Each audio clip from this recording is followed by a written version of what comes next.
This is Himani. Let me share a story of lotus flower with you. The name of the lotus flower was Kamal. Kamal used to live in the super serene pond surrounded by lush, tranquil forest. From the get-go, Kamal had the desire, to figure out why the heck it existed.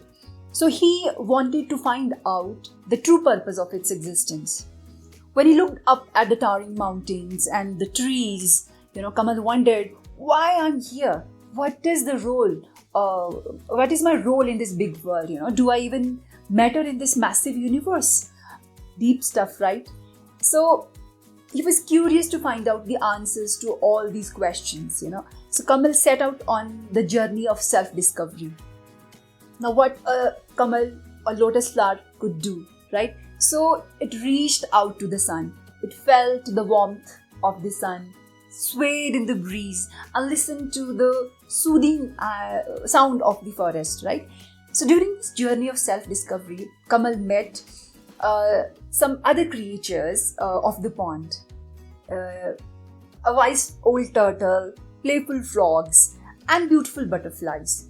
Each one shared their meaning of a happy, content, fulfilling life with him.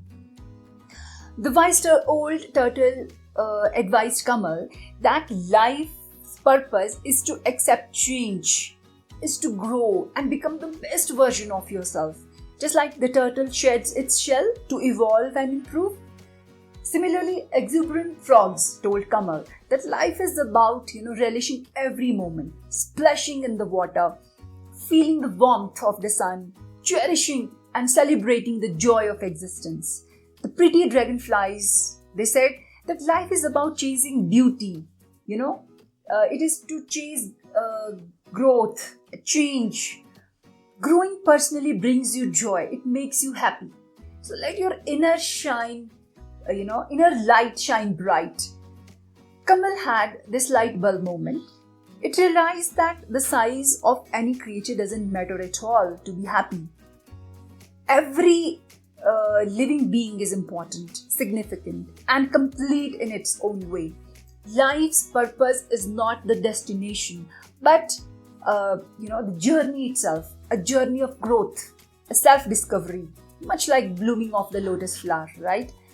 So armed with this all wisdom, Kamal embraced life with open petals. It did not compare its life with others, and it was always ready to, to face whatever came its way. And maybe we should do the same, right? May the universe sprinkle us all with the blessings aplenty. Thank you so much.